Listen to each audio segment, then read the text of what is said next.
За сайн байцгаана уу та бүхэндээ энэ өглөөний мэндийг хүргэе. Төрийн албаны зөвлөлөөс зохион байгуулдаг 7410 ээлжит сургалт мэдээллийн цаг маань үүгээр эхэлж байна. За төрийн захиргааны байгууллагуудын үйл ажиллагаа, хууль ёсыг сахиулах, тэнд хяналт хийх, мөн одоо мэргэжил арга зүйн зөвлөгөө өгөх чиглэлээр байгуулагдсан төрийн захиргааны төв байгууллага засгийн газрын хяналт хэрэгжүүлэх газраас өнөөдөр та бүхэнд мэдээлэл хийх болно. Тэгээ энэ хүн мэдээллээр бол төрийн албаны зөвлөл, засгийн газар, улсын их хурл, за босод холбогдох төрийн байгууллагуудаас явуулж байгаа үйл ажиллагаатай холбоотой ийм мэдээллийг одоо нэгдсэн байдлаар өгөх юм аа. Ингээд энэ удаагийнхаа мэдээллийг өгүүлэхээр засгийн газрын хяналт хэрэгжүүлэх газрын дарга Бат цэцэг даргаыг урьж оролцуулж байгаа. Ингээд Бат цэцэг даргаыг одоо дэлгэцэнд урьж байна. За Монгол улсын засгийн газар хяналт хэрэгжүүлэх үйл ажиллагааны хувьд бол цоо шин бүтэц бол биш. Гэхдээ 2022 оны 11-р сард засгийн газрын хяналт энэ яаж явж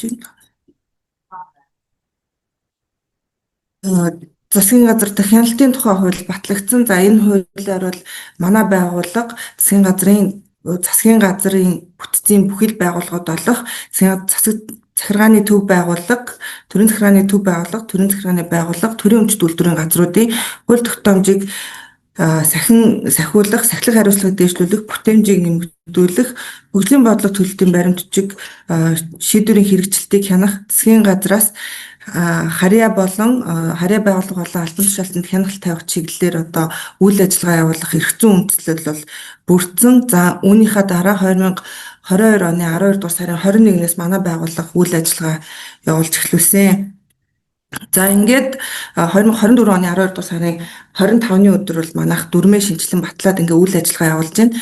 За миний саяны хэлсэнчлэн хяналтын тухай хуульд бол бид ямар ч үүрэг хэрэгжүүлж байна гэхээр хууль ёсыг сахиулах, сахилах хариуцлагыг дээшлүүлэх, албаны чиг үүргээ хэрэгжүүлэхэд нь төрийн албан агчд болон төрийн өмчт үйлдвэрийн газрын үйл ажиллагааг хариуцж байгаа төрийн албан агчдад хяналт тавих, ашиг сонирхлын зөрчлөөс урьдчилан сэргийлэх үйл ажиллагаанд нь хяналт тавих, төрийн үйлчилгээний бүтээмжийг нэмэгдүүлэх, үйл ажиллагааг сайжруулах асуудлаар санал гаргаж танилцуулах, за дотоод хяналтын нэгж ажилтныг мэргэжил арга зүйн зөвлөмжөөр хангах юм одоо чиг үүргийг хэрэгжүүлж байна. За тэгэхээр үүнийгээ базаад хэлэх юм бол хяналт шинжилгээ үнэлгээ хийх, тандалт судалгаа хийх, хяналт шалгалт хийх, за холбогдох тайлан мэдээллүүдийг гаргуулсан авах гэсэн ийм үйл ажиллагаануудыг бид нар хэрэгжүүлээд ажиллаж байна.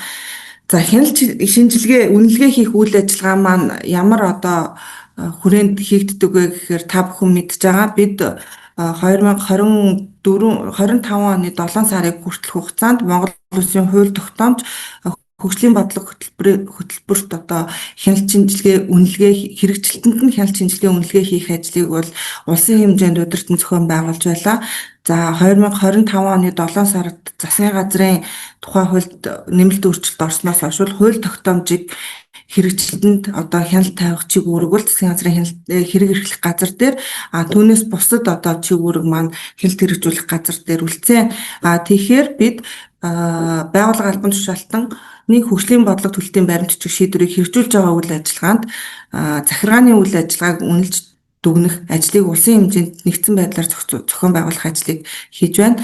Хөгжлийн бодлого төлөвлөлтийн баримтчиг шийдвэрийн хэрэгжилтийг зохион байгуулах, тайлан мэдээлэл ирүүлэх, явц үр дүнд хяналт шинжилгээ үнэлгээ хийх, байгууллага албан тушаалтны үйл ажиллагаа үр дүн үнэлэх журмыг бол засгийн газар баталж байгаа. Бид мөн та бүхний мэдж байгаачлан 2025 онд 47 дугаар тогтоол гэж гарсан. За 47 дугаар тогтоол дээр бол нөгөө үр дүнд суурилсан үнэлгээ, хяналт шинжилгээ хийх одоо хүрээнд газар дээрх үнэлгээнүүдийг бол хийх ажлыг бас удирдан зохион байгуулах, за гардан гүйцэтгэх ийм ажлыг бол хийж байгаа. За тандалт судалгааны хувьд бол бид нар байгуулагдсанаас хойш ер нь энэ байгууллага анх байгууллагдахдаа төрийн бүтээмжийг нэмэгдүүлэх процессын дахин инженерчлэлийг хийх ажилд бол төр анх удаа ийм бие даасан бүтэц бий болгож манлайлж ажилласан нь хяналт хэрэгжүүлэх газар. За энэ хүрээндээ бид нар байгууллага албан тушаалтны одоо иргэдээс гаргаж байгаа гомдол мэдээлэлээр тандалт судалгаа хийгээд дараа жилийн үйл ажиллагаанд иргэдэд хуулийн этгээдүүдэд төрөөс ямар үйлчилгээ хамгийн их одоо хүндрэл бэрхшээл учруулж байна, хамгийн их одоо хүнд суртал үзүүлж байна, аль шийдвэр иргэдэд хүндрэлтэй байна гэдэг дээр судалгаа хийгээд дараа жилдээ түүнийг сайжруулах, түүнийг даасан чигүүргийн шинжилгээ, процессын дахин инженерчлэл хийх ажлыг бол зохион байгуулдаг. За мөн түүнчлэн бид нар тайлан мэдээлэл хүлээж авч одоо төрийн байгууллага албан тушаалтнаас тайлан мэдээлэл хүлээж авч за тэр тайлан мэдээлэл дээрээ тулгуурлан бас төрийн үйлчилгээг аль бүтцийг дахин загварчлах уу энэ ажлыг бол хийдэг. За миний дараагийн слайдн дээр бид нар байгуулагдсанаасаа хойш ямар ажлуудыг хийж хэрэгжүүлсэн маань бас илүү тодорхой гарч ирнэ.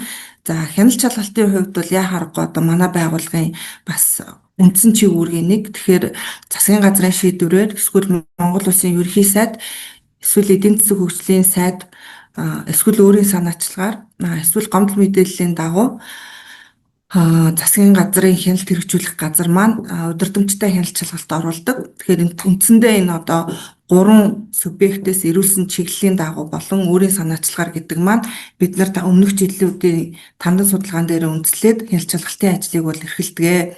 За ингээ хяналт шалгалтын ажлынхаа ерөнхий одоо үр дүнг бол жил бүрийн улсын хурлд тайлагнаж ажилтгаа гэсэн үг. Тэгэхээр бидний чиг үүрэг засгийн газар дахь хяналтын одоо тогтолцоог бид юу гэж харж байна гэхээр нэг үгээр хэлбэл одоо маш энгийнээр хэлбэл бид ерөөсөө засгийн газрын үйл ажиллагааны эмч, засгийн газрын үйл ажиллагааны нүд чих болж ажилладаг ийм функц юм а. Тэгэхээр засгийн газрын үйл ажиллагаанаас арай хараад одоо яам агентлагаас арай хараатаар үйл ажиллагаанд нь үнэлэлт өгнөлтөгч хамгийн гол нь бид одоо байгуулагдсанаас хойш ямар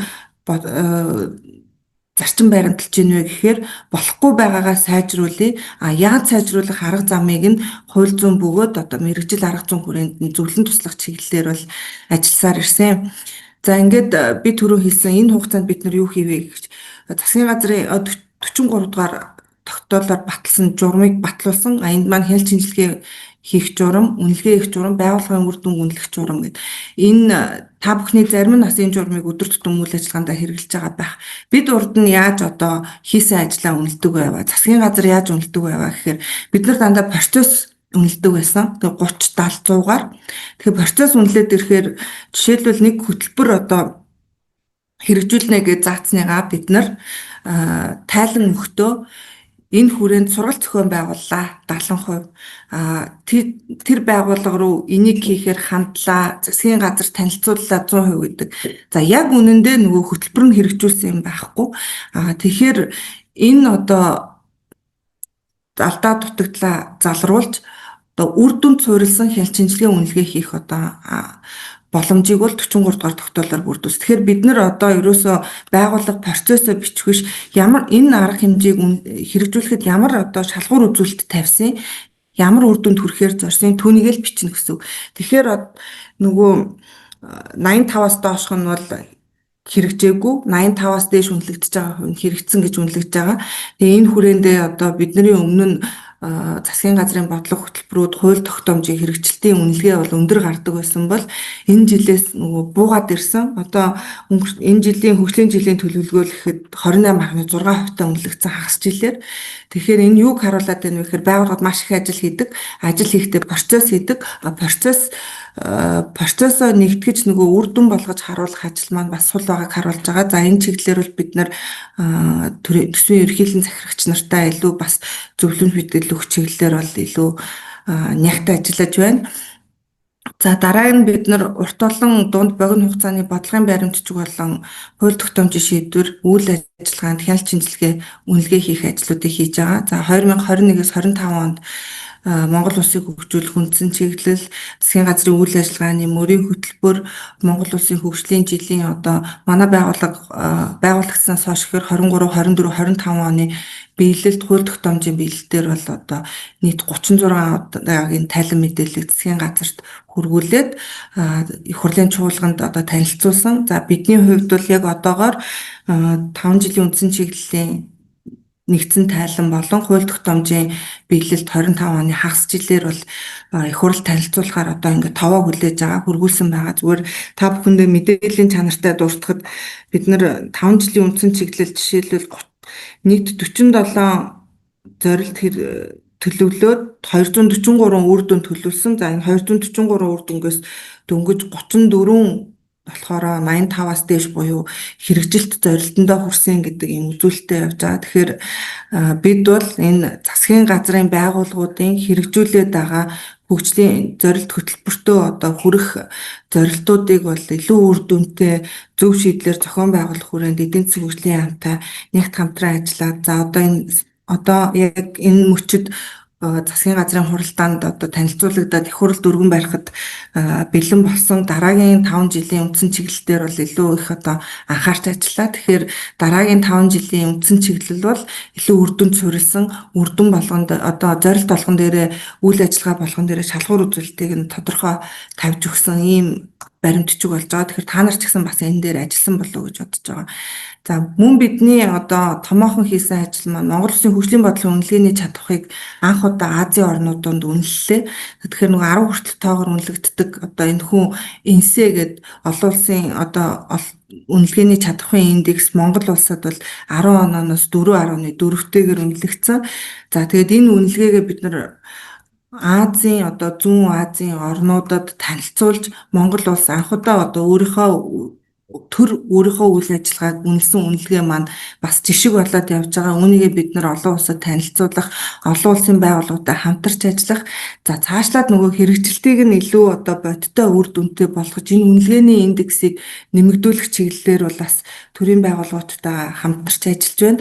Явж бид нар одоо төрийн байгууллага бүтцээрээ тогтолцоогоор юунд чиглэх ёстой вэ гэхээр олон улсын үнэлгээ стандартад одоо нийцж гинүү тэр индекст хүрж гинүү гэдэг маань бидний одоо гол үйл ажиллагааны шалгуур болох учиртай.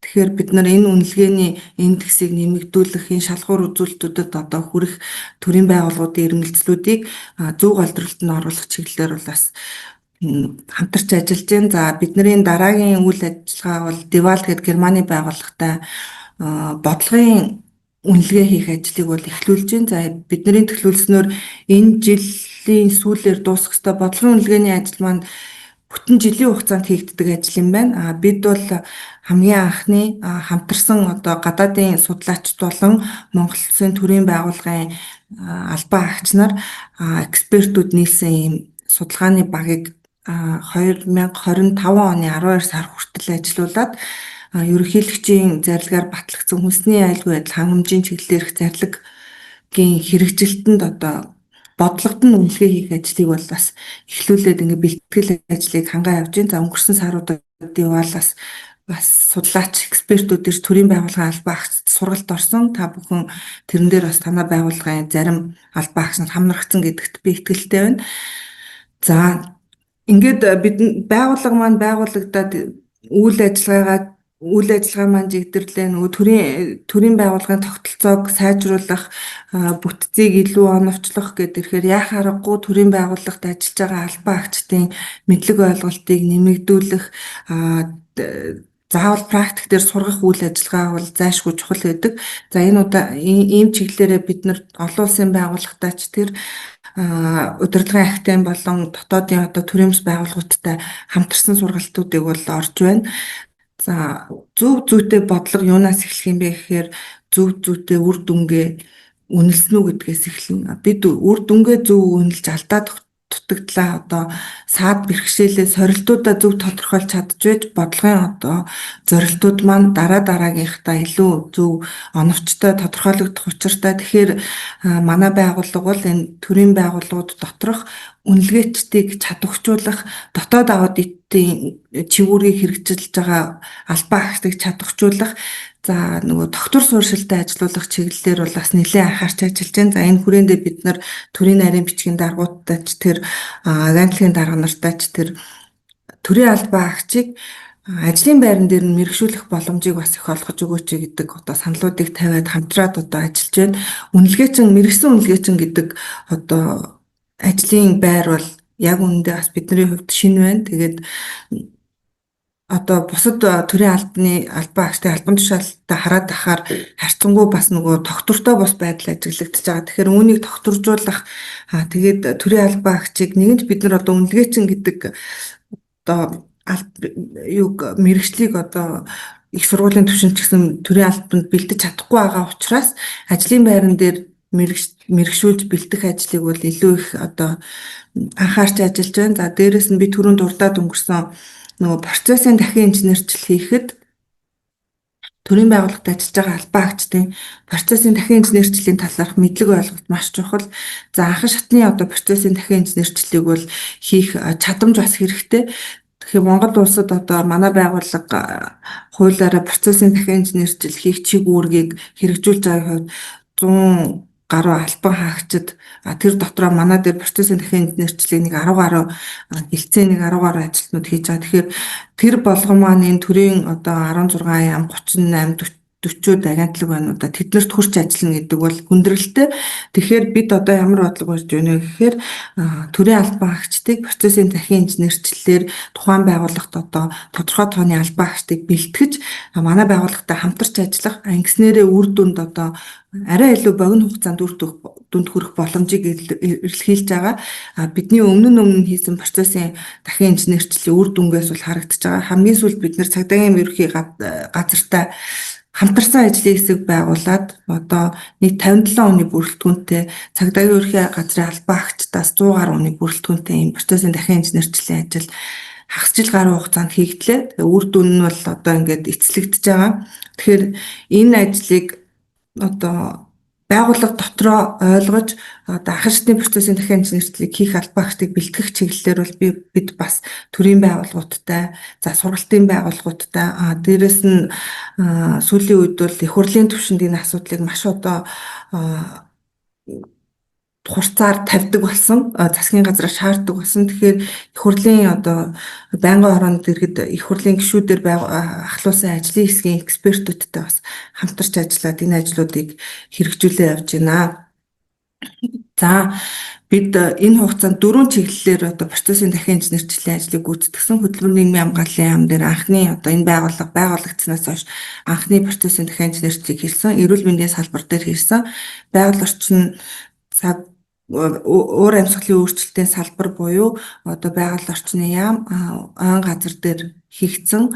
За миний сайн хэлсэн цагдаагийн ерхий газар дээр хийгдсэн. Энэ дөрвөн одоо ажлын үр дүнгээ бид засгийн газар дээр танилцуулаад ажилласан.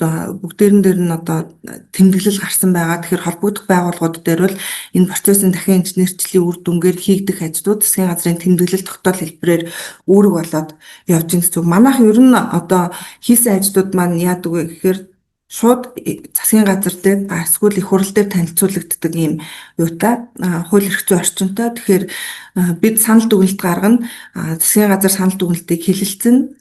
Тэгээд энэ процессын дахин инженерчил хяналтын чиглэлээр хийсэн ажлууд маань засгийн газрын тэмдэглэл эсвэл ерөнхий сайдын албан даалгавар эсвэл одоо тогтоол хэлбэрээр холбогдох байгууллагуудтай албажиж хүрдэг учиртай.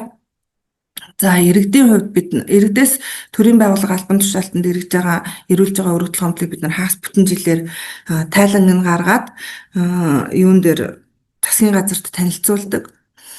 За тайлан гарахаар энэ дээр төрийн байгууллагын албан хаагчид бас хэд хэдэн юмыг анхаарах хэрэгтэй юм байна. Бид ингээд тайлан гаргаад явж байхад бид яа харахгүй өргөдөл гомдол шийдвэрлэлтэй нэгдсэн системтэй болохгүй л нэг гэргэн 3-4 албан хаагч юм уу 3-4 төрийн байгууллага зэрэг хандчихдаг. За тэр тоон үзүүлэлт статистикаараа 3-4 ингээд бүртгэгдээ явцдаг. За мөн төрийн байгууллагын өргөдөл гомдол хүлээж авч байгаа албан хаагчид маань нөгөө иргэдээс төрийн байгууллага албан тушаалтанд өргөдөл гомдол гаргаж шийдвэрлэх тухай хууль заасан гомдлоо өргөдлөө саналуу мэдээллүү гэдгээ бас ялгаж бүртгэх шаардлага зайлшгүй гарч байгаа. Тэгжиж миний яриад байгаа нөгөө гол юм маань юу гэхээр бид нар судалгаа үнэлгээгээ маш зөв хийж цаашд хэрэгжүүлэх арга зам маань маш тодорхой болох ёстой. Тэгэхээр бид нар ингээд тайлан нэгтгээд ирэхээр тэр одоо агуулга бол бас их хангалтгүй байдаг. Тэгээд шийдвэрлэлтэд харахаар төрийн байгууллага бараг 90-с дээш хувьтай иргэдийн өргөдөл гомдлыг шийдвэрлэжээ гэдэг тайлан мэдээллүүд танилцуулагддаг. За иргэдээс төвөр асуулгаар ингээд санал аваад ирэхээр төрийн байгууллага албан тушаалтны өргөдөл гомдлын шийдвэрлэлтийн байдал сэтгэл ханамжгүй байдал 40-с дээш 60-аас дээш хувьтай ингээд яваад байдаг. Энэ юуг харуулдаг вэ гэхээр бид нар иргэдийн төрийн байгууллага тогтолцоогоор иргэдийн гомдоод байгаа асуудалд эсвэл төрийн байгууллагын тогтолцоонд доголдоод байгаа асуудлаа шийдэхгүйгээр өргөдөл гомдлыг шилжүүллээ, иргэнд мэдгдлээ гэд ингээд одоо хараар хэлвэл арга цаасан байдлаар хаагаад байгааг харуулдаг байгаа. Тэгэхээр бидний зорилго юу вэ гэхээр төрийн болохгүй байгаа үйлчилгээ, төрийн болохгүй байгаа тогтолцоог очиж засах, сайжруулах одоо чиглэлээр үйл ажиллагаа явуулдаг. Тэгэхээр энэ дээр бид нар саяхан засгийн газрын хэрэг эрхлэх газартай хамтраад өргөдөл гомдлын нэгдсэн системийг одоо нэмэлт санхүүжилт шаардахгүйгээр ажиллагаанд оруулах гэж байна. Энэ маань юу гэхээр иргэн баццгээс ирүүлсэн гомдол хаана хин гэдэг хүн дээр давхардаж ичсэн байна, яаж шийдвэрлэгдсэн байна гэдэг нь системээс харагдаад ирчин. Тэгэхээр нөгөө төрийн байгууллагууд нэг иргэнд ижил отох бүхий асуудлаар өөр одоо хариу өгдөг байдал, за давхардуулан шалгадаг, төрийн байгууллага талаасаа давхардуулан шалгаж одоо ажлын ачаалал нэмдэг байдал, мөн одоо бүртгэл мэдээлэл бүртгэл дээрээ одоо гомдлоо өргөдлөө гэдгээ одоо заримдаа ялгаж салахгүй, заримдаа эсвэл одоо ялгаатай байдлаар бүртгэдэг байдал маань бол арилах одоо давуу тал гарч ирж байгаа гэж харж байгаа. Цаашдаа бид нөгөө гомдол шийдвэрлэлтийн байдал 90% байна уу, 80% байна уу гэдэг дээр фокуслахаас илүүтэйгээр энэ төрийн байгууллагын иргэдээс ирүүлж байгаа өргөдөл гомдлыг шийдвэрлэж байгаа байдалд иргэд одоо ямар сэтгэл ханамжтай байгаа юм бэ гэдэг дээр илүү фокуслно. За энэ хүрээндээ эдийн засгийн хөгжлийн сайд саяхан засгийн газрын чуулган дээр их хурлын чуулган дээр хэлсэн. Ер нь энэ цахимжилт гэдэг маань иргэнд одоо хүндрэл учруулад байгаа мó, төрийн байгууллага хүндрэл учруулад байгаа мó, төр цахимдсан гिचгээд нөгөө цахимжилтынхаа үр дүнг одоо сайн үр нөлөөг иргэн хуулийн этгээдэд үзүүлж чадахгүй байгаа мó гэдэг дээр шалгалт оруулна гэж хэлсэн. За бид хариуцсан төрийн байгууллагатай хамтраад ингээд удирдамжтайгаар шалгалт оруулах гэж байгаа. Үүн дээр бид юу үзэх вэ гэхээр 11 төв дээр хоёр одоо лайн ажилдаг. Нэг нь шууд 11 төв рүү холбогддог. Нэг нь Монголиагийн үйлчлэгээтэй холбоотой гомдлууд байдаг. Түүнээс бид цахимжилтан дээр доголдож байгаа цахимдсан нэртэйгээр иргэдэг юм уу төрийн одоо хуулийн байгууллага хуулийн этгээдийг чирэгдүүлж байгаа байдал дээр хяналт шалгалт хийхээр Монголиа академи, дата төв, төрийн захин үйлчлэгээний зохицуулалтын газар, захин хөгжил инновац харилцаа холбооны яамтай хамтарсан ажлын хэсэг бол ажиллаж байгаа. За дараагийн одоо бидний бас нэг хийсэн одоо үр дүнд хүрээд явж байгаа ажил маань төрийн байгууллагын эрсдлийн удирдлагын бодлогын баримт бичгийг бол батлуулсан. Тэгэхээр засгийн газрын үйл ажиллагааны мөрийн хөтөлбөр дээр эрсдлийн удирдлагад суурилсан одоо дүн шинжилгээ хийнэ гэсэн. Тэгэхээр ямар ч байсан бид нэр эрсдлийн удирдлагын бодлогын баримт бичгийг бол батлуулсан. Бид одоо урдаа барих одоо зарчмаа тодорхой болгох юм баримт бичгтэй болсон байгаа. Тэгээд судалгаандаа бол бид нар 74 байгууллагын 429 албан агчийг оруулж ингэж батлуулсан. За тэгэхээр энэ батлуулсан баримт бичгийн хүрээнд бид нар мэдээж одоо сургалтуудыг бол зохион байгуулах ажлыг хийгдэж байна. За аль ч байгууллагад үүдэг хүндрэл бэрхшээл бол төрийн байгууллагад яхаггүй санхүүжилтийн асуудал гэдэг.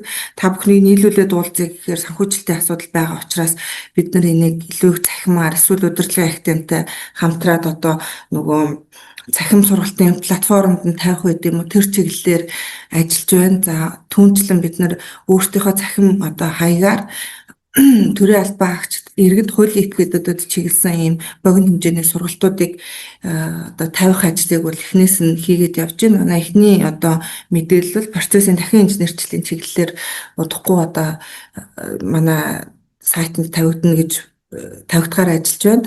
За бид мөн одоо бүтээмжийн байгууллагатай хамтраад төрийн байгууллагын төвлөршил Азийн загвар байгууллагын төслийг хэрэгжүүлж байна. Тэгэхээр энэ маань нийслэлийн одоо 4 байгууллага төр хэрэгжиж байгаа. Нийслэлийн засаг дарганы хамгийн газар, Сүхбаатар дүүргийн нийгмийн даатгалын газар, улсын 2 дугаар амьлаг, Чингэлтэй Сүхбаатар дүүргийн нийгмийн даатгалын газар. Ингээд энэ 4 байгууллага төр хэрэгжиж байгаа. Тэгэхээр жишг байгууллага ямар байх ёстой юм, за бүтээмжтэй байгууллага ямар байх ёстой юм гэдгийг аль болох бид нар иргэнтэй хамгийн их тулж ажиллаж байгаа байгууллагуудыг сонгож авчин төслийг хэрэгжүүлж байгаа. Тэгэхээр үүний дараагаас бол Энэ байгууллагууд дээр одоо гаргасан жишг одоо амжилтуудаа бид нар бусад өөр байгууллагууд дээр гаргах.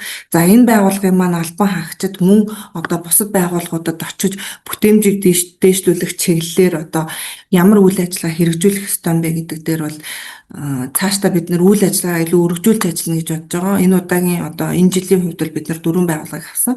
Дараа жил магадгүй энэ байгууллагуудтайгаа хамтраад илүү олон байгууллага дээр бүтээмж дээшлүүлэх ажлыг бол хийн. Тэгэхээр бүтээмж гэдэг маань яг эргэн талаас чирэгдэлгүй үйлчилгээ, сэтгэл ханамжтай үйлчилгээ боловч за яг одоо ажил хийж байгаа төрийн албан хаагч талаас ажлын нөгөө хий ачааллыг үр бүтээмжгүй үр дүнгүй ачааллыг багасгах бол давуу талтай. Тэгэхээр та бүхэн ч гэсэн одоо энэ манай байгууллагаас авч хэрэгжүүлж байгаа энэ ажил дээр бас нээлттэй идэвхтэй оролцохыг бол би бас хүсэж байна. За бид бас юу гэдэг вэ гэхээр нөгөө тандас судалгааныхаа хүрээнд нийгмийн эдийн засгийн тулгамдсан асуудлаар 11 төрлийн судалгаа шинжилгээ хийсэн. За энэ судалгаа шинжилгээнд үндэслээд дараагийнхаа удирдамжтай одоо хяналт шалгалт орох юм уу, эсвэл процессын дахин инженерчил орох юм уу, эсвэл чигүүргийн шинжилгээ орох юм уу гэдэг ажлуудыг бол хийж байна. За бидний дараагийн төлөвлөж байгаа нэг ажил маань юу вэ гэхээр төрийн байгууллага, төрийн захиргааны төв байгууллага, төрийн захиргааны байгууллагууд дээр чигүүргийн шинжилгээ хийж байгаа. Нийтлэг үүрэг дээр нь чигүүргийн шинжилгээ хийж байгаа. Тэгэхээр үндсэндээ төрийн захиргаа, хууль, санхүү, дотоод аудит гэсэн гадаад харилцаа гэсэн ийм 5 чиг төрийн байгууллагын чиг үүрэг дээр чигүүргийн шинжилгээ хийн. Тэгэхээр үүний үр дүн энийг бид нэр засгийн газрын хэрэг эрхлэх газартай хамтарч хийхээр төлөвлөж байна. Үүний үр дүнд юу гарах юм гэхээр нөгөө төрийн захиргааны газар дотор хилцээ байх юм уу, газар байх юм уу, хэдэн албан хаагчтай байх юм, хин юу хариуцах юм гэдэг одоо чиглэлүүд гараад ирнэ. Бид нар саяхан энэ засгийн газрын бүтэц бүрэлдэхүүний өөрчлөлттэй холбоотойгоор ингээд 9% одоо төрийн албан хаагчдын тоог бууруулах асуудал төрийн захиргааны төв байгууллага дээр агентлагууд дээр гараад ирэхээр маш олон янзын чигүүргийн давхардлууд гарч ирсэн. Хүний нөөц хариуцдаг 3 хүн байдаг, шагнал хариуцдаг 2 хүн байдаг ч гэдэг юм. Тэгэхээр нөгөө аль албан хаагч дээр ажлын ачаалал байгаад байна. Аль албан хаагч тухайн хуулийн дагуу хэрэгжүүлж байгаа чиг үүрэг дээрээ одоо илүү их ачаалал аваад байна гэдгийг бид нар энэ жилийн хувьд бол ямар ч байсан нийтлэг чиг үүрэг дээр одоо тамтал судалгаа хийх ийм ажлуудаас хийгдэхээр төлөвлөгдөөд одоо бид нар ажлынхаа цар хүрээг гаргах, удирдамжаа батлах ийм төвшөнд явж байгаа. Тэгэхээр танай байгууллагууд дээр бас манай ажлын хэсэг очиж ажиллах байх гэж бодож байна. За эргэн талдаа манай байгууллага засгийн газрын хяналт байгууллага гэхээсээ илүү засгийн газрын хяналтын тогтолцоо яаж харагдж ийн вэ гэхээр илүү нөгөө хяналт шалгалт харагддаг. Хяналт шалгалтын үр дүнгууд яаж гарсан бэ гэдэг нь харагддаг. Тэгэхээр бид нар нийт одоо байгуулагдсанаас хойш хугацаанд 53 хяналт шалгалтын хүрээнд 100 байгууллагт одоо ажилласан байна. Тэгэхээр энэ 100 байгууллага дээр ажиллахдаа тухай бүрд нь одоо албан шаардлага, зөвлөмж саналаа өгөх ажлууд бол хийгдсэн. За та бидний хамгийн сайн мэдж байгаачлан байгуулагдсанаас хойш хамгийн ихэнд хийсэн ажил 5 иш ажиллагааны хүрээнд шүүр ажиллагааны хэрэгжилтийг шалгаж одоо төрийн албаны хууль бус томилгоог бол цэгцлэх ажлыг хийсэн. За энэ ажил маань бас дараагийн жилүүдэд энэ чиглэлийн үйл ажиллагаа төрийн албаны зөвлөл хэрэг эрхлэх газартай хамтарсан чиглэлийн үйл ажиллагаанууд бол хийгдэд явна гэж бодож байгаа. За эрчим хүчний зохицуулах хорон дээр бас үнийн өсөлттэй холбоотойгоор хяналт шалгалт хийсэн. Эрдэс Монгол компани болон түүний харьяа зарим байгууллагууд дээр бас хяналт шалгалт хийсэн. За түүнчлэн одоо бид нар Дархуул аймгийн засаг даргын тамгын газар, хөгжлийн банк, Тархан төмөрлөгийн үйлдвэр, эрүүл мэндийн даатгалын ерөнхий газар, за боловсролын зээлийн сан дээр энэ жил үүссэн одоо иргэдийн гомдлоос үүссэн гомдолтой холбоотойгоор үүссэн ажил дээр бол хэрэг эрхлэх газрын ажлын хэсэгт орж хяналт шалгалтын үйл ажиллагааг хийж ажиллаа. За одоогийн бид нар хийж байгаа юм маань юу гэхээр байгаль орчин уур амьсгалын өөрчлөлтийн 10 газарт хяналт шалгалтын ажлыг эхлүүлээд байгаа. Тэгэхээр энэ дээр одоо нөгөө хөтөлбөрийн бид ингэдэг юм байна. Үнэлгээ хийгээд явж байхад юу харагдсан гэхээр хөтөлбөр гэж нэг том мөнгө тавиад түүн дээрээсээ одоо сургалтч гардаг, томилолтч гардаг, одоо тэр тухайн хөтөлбөрийг хэрэгжүүлэхэд чиглэсэн үйл ажиллагаанууд ч гардаг. Гэхдээ нөгөө тэрний сангийн яам дээр ч юм уу энэ хөтөлбөрийг хэрэгжүүлэх хүрээнд гарсан үр дүн гүнлэх ажиллаа бид нэр илүү төгөлдржүүлэх гэдэл яваад байгаа юм л да. Тэгэхээр нэг томоохон хөтөлбөрийг одоо сонгож аваад ойжуулалт хөтөлбөрийг сонгож аваад бид нэр одоо хөтөлбөрийн үр дүн гүйцэтгэл зорилтондоо хүрч ийн үгүй юу гэдэг дээр хяналт шалгалтын ажил хийгдэж байгаа. За үйлдвэр эрдэс баялагын салбарын хувьд бол 25 оны үйл ажиллагааны одоо төлөвлөгөөнд туссан байсан ажил ингээд энэ салбарын 4 байгууллага дээр бид нар 2 сарын хугацаатай хяналт шалгалт хийж байна. За та бүхний мэдж байгаачлан бид нар Галийн ерхий газар дээр хяналт шалгалт хийж экспортыг нэмэгдүүлэх худалдааны саад зургийг арилгах чиглэлээрх ажлуудыг бол Галийн ерхий газар холбогдох төрийн байгууллагуудтай хамтран одоо хэрэгжүүлж байна. За энэ ажил бол зогсоогүй. Бид нар нөгөө төрийн байгууллагад байдаг нэг хүндрэл маань байгууллага үйл ажиллагаагаа хэвлэл мэдээллийн эрхлээс туршлаад авах боломж өгдөг учраас бид нар 40 гаруй одоо зөвлөгөөнүүдийг өгсөн. За энэ хүрээнд Галийн ерхий газартай бол хамтраад ажиллаж байгаа. Манай хяналт шалгалтын нэг онцлог нь тодорхой хугацааны дараа буцаж гүйцэтгэлийн хяналт ордог. Тэгэхээр нэг 3 сарын дараа бол Галийн ерхий газар дээр гүйцэтгэлийн хяналт орно. Мөн одоо байгаль орчны чиглэлээр хийсэн процессын дахин инженерчлэл дээр гэсэн гүйцэтгэлийн хяналт шалгалт орно гэж байгаа. Бидний үйл ажиллагаанд хамгийн одоо бидэнд том сорилт юу байна вэ гэхээр процессын дахин инженерчлэл хэд хэдэн салбарууд дээр орсон байна. Энэ хугацаанд 3 том салбар дээр орсон байна. За цагдаагийн ерхий газар гэдэг бол нөгөө босоо удирдлагатай тэгээ 21 аймаг ингээд сундад салбартай гэдгээрээ бас их том ажил боллоо. Тэгээ энэ дээрээс харж байхад процессын дахин инженерчлэлийн үр дүн ойлгож хүлээж авах байгууллагын удирдлага гэдэг маш их чухал байна. Маш том баг ажилдаг, урт хугацаа авдаг. Тэгээд гаргасан үр дүн гаргаад ирэхээр нөгөө байгууллагын удирдлага түүнийг одоо манлайлах чиг үүрэг бүхий албан хаагчид нь түүний мөн чанарыг, түүний концептыг, үзэл санааг ойлгохгүй бол энэ ажил ингээд цаас болоод үлдчих магадлал маш их өндөр байдаг. Тэгэхээр бид нар нөгөө эхний хийсэн ажлуудынхаа үр дүнг одоо ажил хэрэг болгохын тулд за энэ байгууллагуудтай нэгт хамтарч ажиллаж байна. Процессын дахин инженерчлэл гэдэг бол ийм том тогтолцооны шинжилэл явдаг учраас бас хууль эрх зүйн орчны өөрчлөлт, байгууллагын чиг үүргийн асуудал, за түүнийг хийх байгууллагын албаагч, удирдлагуудын үзэл санааны өөрчлөлт, хандлагын өөрчлөлт, манлайлал шаардах гэдэг ингээд ийм том цогц үйл ажиллагаа авдаг учраас энэ дээр бас их сорилт тулгардаг юм байна. Тэгэхээр бид нар нөгөө өмнөх хийсэн ажлуудаасаа бас юу аваад сургамж аваад процессын дахин инженерчлэлийг бол одоо илүү одоо том цар хүрээнд хувийн байгуулалт, мэргэжсэн байгууллагуудтай хамтрах, за эхлээд процессын дахин инженерчлэл тухайн салбарт орохоос өмнө нөгөө байгууллагуудын удирдлага, төсвийн ерөнхийлөн захирагч нарт ойлгуулах ажлыг бол хийж байна. За төрийн захин үйлчлэгийн зохицуулалтын газар хуулийн заасан чиг үүргийнхээ хүрээнд бас процессын дахин инженерчлэлийг хийх одоо чиг үүрэг байгаа. Тэгэхээр энэ байгууллагатай хамтарч ажиллаж байна. Төр гэдэг бол хэдэн байгууллага хамтарч хийх эсвэл хуулиар олгосон ямар чиг үүрэг нь аль байгууллага дээр хамаархаасаа үл шалтгаалаад иргэнд нэг л байдаг.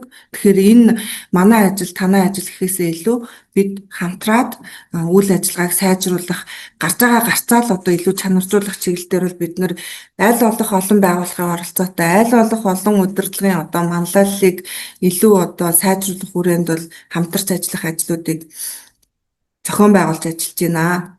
Тэгээ бусад чиг үүргийн хүрээнд бид нар юу гэдэг вэ гэхээр төрийн хэмнэлтийн хууль, хуулийг хэрэгжүүлж байгаа асуудал дээр бол үйл ажиллагаанд нь хяналт шалгалт хийж байна. За өргөдөл гомдлын тайлан байна.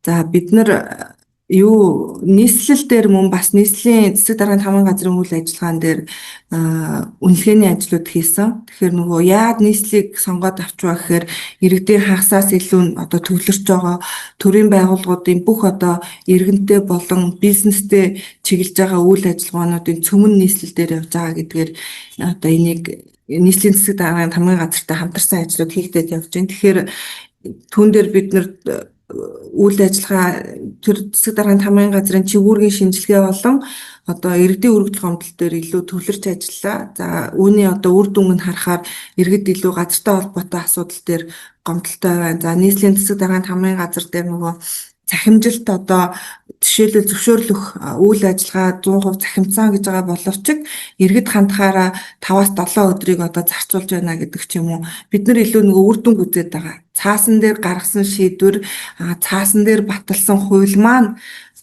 хэрэгжихдээ иргэнд хуулийн этгээдэд төрийн байгууллага хоорондоо яаж бууж байна вэ гэдэг дээр бас их одоо фокуслж ажиллаж байна. Тэгээ бидний үйл ажиллагааны засгийн газар дахь хяналтын үйл ажиллагааны явцад юу харагдаж байна вэ гэхээр төрийн байгууллага хоорондоо мэдээлэл солилцоход хүндрэл гарч байна гэдэг асуудлууд их тавигдж байгаа. Тэгэхээр бид нар нөгөө иргэндээ бид нар хүртээмжтэй байна уу, иргэнд чирэгдэлгүй байна уу гэдгсэн чинь дотооддоо бас их асуудлууд байгаад байгаа. Тэгээд энэ жилийн хувьд бид нар энэ төрийн байгууллага хооронд цаадгүй мэдээлэл солилцох, төрийн байгууллага хоорондын үйл ажиллагааны уялдаа холбоог сайжруулах, үүрэг гүйцэтгэж байгаа чигүүргийг хэрэгжүүлж байгаа албан хаагчдаа ажлыг нь хөнгөвчлөх ажил дээр бол бас их анхаарал хандуулж ажиллаж байгаа. За энэ ажлыгаа илүү бас үр дүнд хүргэнэ гэж бодож ажиллаж байна. Тэгэхээр орж байгаа салбар болгон дээрээ бид нар энэ ажлыг одоо удирдамжийнхаа нэг хэсэг болгоод явж байгаа гэсэн үг. За тэгэхээр хамтын ажиллагааны хүрээнд энэ засгийн газар дахь хяналтыг бэхжүүлэх чиглэлээр энэ үйл ажиллагаа бэхжиж засгийн газрын зорилтууд өмнө тавьсан зорилтууд биелнэ гэж харж байгаа. Тэгэхээр бид нар төрийн байгууллагууд маань олон улсын байгууллагуудаа хамтарч ажиллах, за үнэлгээчдийг одоо олон улсад сургах, бусад улсуудад сургах, дадлагжуулах ажил дээр бол бид нар хэд хэдэн байгууллага дээр санал тавиад явж байгаа. Бид нар одоогийн хамтын ажиллагааны хувьд бол Бүгд найрамдах Солонгос улс, за Герман улс та хамтын ажиллагааг бол бэхжүүлэх чиглэлээр ажиллаад байна. За дотоодын хувьд ч гэсэн төрийн байгууллага хоорондоо мэргэжлийн нэгдсэн холбоотой ажиллах ажлуудыг бол хийгээд явж байгаа. За цаашдаа бид юу хийгээд байгаа юм бэ гэхээр Канадын merit төсөл хэрэгжиж байгаа. За merit төслийн хувьд бид нар үнэлгээ, мониторинг, хяналт шинжилгээний ажил дээр бид юуг үнэлгээ гэх юм, юуг одоо үр дүнгийн үнэлгээ гэх юм гэдэг ч юм уу, эсвэл юуг одоо процессоо үнэлээд байгаа үйл ажиллагаа гэх юм гэдэг дээр сургалт авах. За сургалт авахаасаа гадна миний нэг барьж байгаа чиглэл юу вэ гэхээр төрийн албан хаагчийг одоо дадлагжуулах, ажлын байран дээр дадлагжуулах боломжуудыг бол олон улсаас эрэлхийлж ажиллаж байна. Тэгэхээр энэ хүрээндээ бид нар Вьетнам улс, за Солонгос, Хятад, за Канадуудад бол санал тавиад явж байгаа. Цаашдаа төслийн хүрээнд, хөтөлбөрийн хүрээнд одоо дэмжлэг тусалцааг оруулж ирэх хүрээнд бол бас илүү идэвхтэй ажиллана. Тэгэхээр нөгөө сургалт гэхээр сонсоод орхих биш, тухайн байгууллага дээр нь очиж дадлагжиж процессыг мэдэж авах нь айгүй чухал юм байна гэдгийг бид нар энэ одоо үйл ажиллагааныхаа явц үр дүнд бол ойлгож авсан. Бид нар хууль батлагтаа ч гэсэн тэгдэг, гадаадад ийм байдаг, гадаад улсад ийм байдаг гэж баталцдаг. Гэвтэл нөгөө процессыг нь хуульчлаагүй улмаас түүн дээр асуудал үүсээд байдаг. Тэгэхээр одоо үнэлгээ мониторинг хийж байгаа албан хаагчид, хяналт шинжилгээ хийж байгаа албан хаагчдыг илүү ажлын байран дээр дадлагжуулах боломжийг бол бид нар олон улсаас эрэлхийлж байна. За энэ хүрээндээ засгийн газрын хэрэг эрхлэх газартай ч гэсэн бас хамтарч ажиллаж байна. Хүний нөөцийг чадваржуулах чиглэлээр гэсэн. Ингээд судалгаа шинжилгээний чиглэлээр бол бид нар төр мэдээж одоо тийм төгс биш. Тэгэхээр мэргэжсэн байгууллагуудтай хамтарч ажиллаж, мэргэжсэн одоо экспертүүдтэй хамтарч ажиллаж судалгаа хийх, төрийн албан хаагчдаа чадваржуулах ажлыг бол бас хийгээд явж байна. За ингээд анхаарал тавьсанд баярлалаа. За ерөнхийдөө бол асуулт ирээгүй байна гэж ойлголоо. Тэгээд түрүүн мэдээллийн цагийн өмнө бас зарим зүйлийг танилцуулсан байгаа. Төрийн албаны чадварыг бэхжүүлэх, төрийн албаны чиглэлээр хяналтыг хэрэгжүүлэх чиглэлээр улсын их хурл, засгийн газар, төрийн албаны зөвлөл өөрсдийн хууль тогтоомжийн хүрээнд олгогдсон чиглүүрийн дагуу хяналтыг хэрэгжүүлж явж байгаа. Тухайлах юм бол албан тушаалын тодорхойлолт, сонгон шалгаруулалтын байдал, дээрээс нь одоо ажлын байрандаа ажиллаж байгаа байдал, төрийн албан хаагчийн нийгмийн асуудал, сургалт, хөгжил гэдэг юм уу, энэ чиглэлийн одоо үйл ажиллагаанууд явж байгаа. Тэгээ энэ хяналт үйл ажиллагааны хүрээнд ч гэсэн өнөөдөр улс орон даяар архив албан хэрэг хөтлөлтийн улсын нэгдсэн үзлэг, сум орон нутаг, төрийн захиргааны төв болон бусад байгууллагуудын хүрээнд явж байгаа. Тэгээ энэ ажилдаа та бүхэн бас идэвхтэй оролцож яваарай гэдэг зүйлийг хэлье. За дараа нь зарлалын чанартай нэг зүйлийг хэлэхэд төрийн албан хаагчид маань энэ төрийн албаны хүний нөөцийн удирдлагын мэдээллийн нэгдсэн тогтолцоонд төрийн албан хаагчийн портал сайтаараа нэвтэрж орж өөрийн хувийн хэрэг өөрийн мэдээллүүдийг одоо үнэн зөв болгох талаар бас анхаарч ажиллаарай гэдэг зүйлийг хэлье.